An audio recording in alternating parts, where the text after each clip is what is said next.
Deputy Speaker, I've been fortunate to represent a very diverse electorate in the time that I have been here in this Parliament. I came into Parliament in 2001, 2 months after September 11.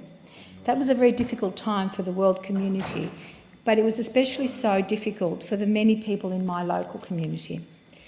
I represent, Deputy Speaker, a constituency that has many features. One is that we have one of the largest communities of Australians who observe the Muslim faith. Australians who have migrated here over a period of 5 decades from predominantly Turkey and other countries of the Middle East. They came as migrants. Our most recent arrivals have come as refugees from Iraq and Syria, largely, and they are of the Chaldean, Assyrian and Christian faiths. Faith and adherence to and practice of faith is very important in Calwell.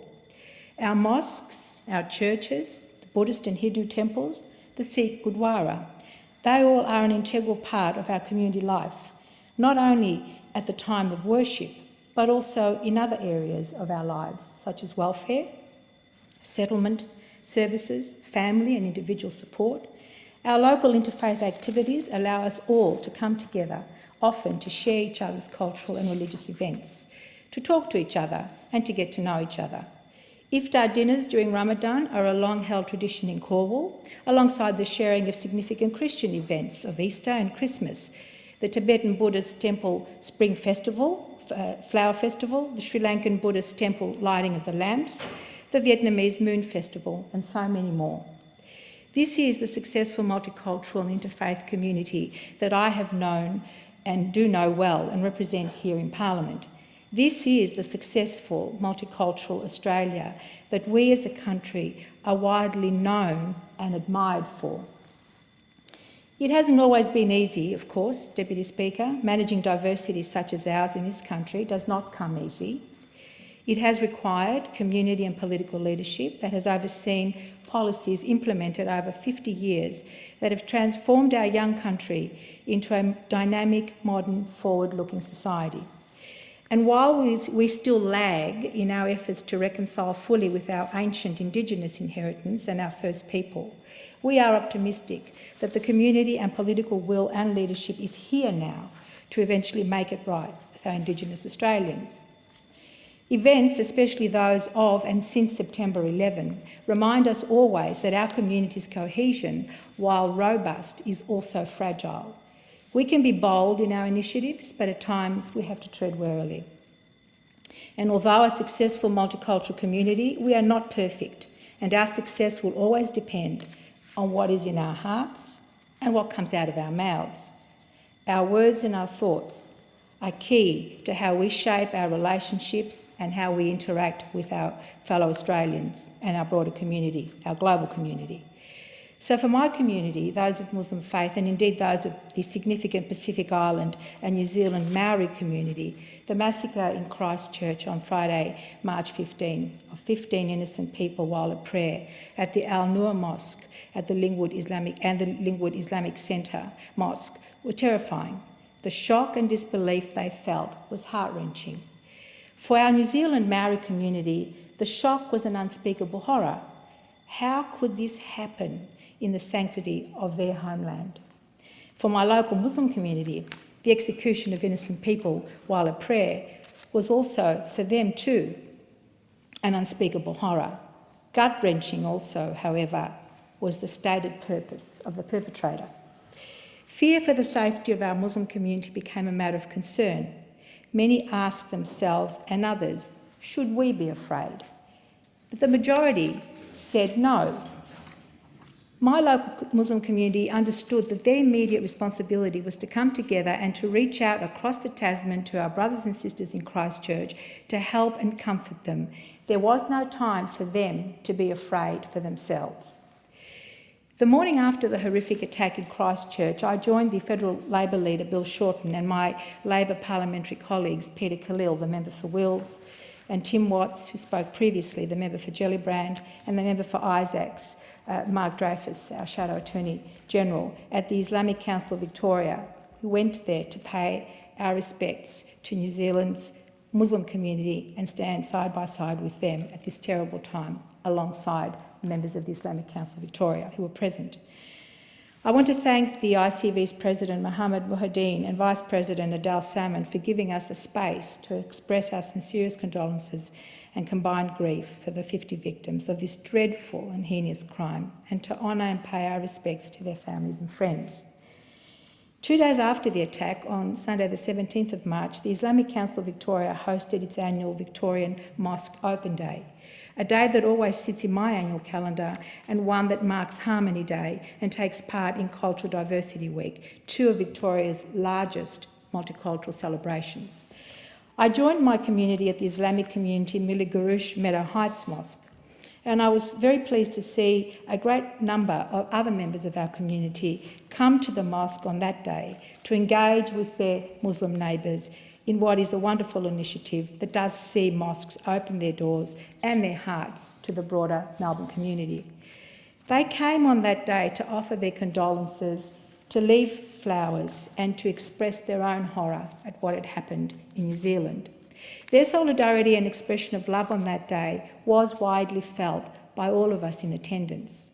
In fact, our young Master of Ceremonies, Abdurrahman Turker, who is a second-generation Australian of Turkish heritage, in speaking to us said that they had actually discussed prior to making the decision to open the mosque this year whether in fact it was necessary to participate in this year's Open Mosque Day. He said that they'd felt that perhaps a time had finally come where such activities were no longer needed. They felt that we had reached a good, safe place in the years post-September 11 and that our cohesion and goodwill had been restored and things had gone back to normal and all was good in our community. Of course, the events of Christchurch shattered that thinking. It was a brutal reminder that harm is not too far away and that there are still those amongst us who will commit evil acts against fellow human beings, and that we have to always remain vigilant and look after one another. So Mosque Open Day on March the 17th, 2019 was more necessary than ever before. You see, where there are good voices, there are also bad voices, which is why we need to keep engaged in dialogue with one another so that the bad voices don't prevail in our public discourse, threatening our cohesion and our solidarity as Australians. And with that, Deputy Speaker, I want to pay tribute to my community for their strength and resilience in such extraordinary circumstances. And I especially want to pay tribute to them for the assistance they have given to the New Zealand Muslim community, with many of my locals travelling there to offer their support and to personally pay their condolences. I want to recognise Zulahay Keskin, who visited Christchurch immediately after the attack and was there for the period between the first burials began taking place. She posted this note on social media to inform those who wanted to go on to know what to expect on the ground if they actually did go to Christchurch. And I want to quote from what her first impressions were. And I quote, "If anyone is wanting to go to Christchurch, a few things to remember. The janazah prayers have started, so many of the family members will need support during this difficult time. There is a community centre close to the hospital where many of the community members, including some family members of the deceased, can be visited. We were able to visit the injured in hospital while we were there, but I have heard some say that they are not accepting visitors in the hospital so easily now. I am uncertain how true this is, but something to keep in mind. There are 50 families of the deceased that can be visited. We visited a number of them, but we have to do some research to find their details. This information was not easily available. This may have changed since yesterday. Some families of the deceased are still in shock, so they are not as keen on being visited as others. We have to respect their sentiments and give them space. In other words, there are many people going to Christchurch to provide support, but at this stage, there is very little direction." Now remember, this is immediately after, almost 24 to 48 hours after. End of quote. Zulahay may have been one of the first from my community to travel to Christchurch to assist New Zealand's Muslim community, but she definitely wasn't alone in this outpouring of support. Also visiting in the days after were Karim Badai and Kazem Ates from the Milliguroosh Islamic community and members of the Turkish media.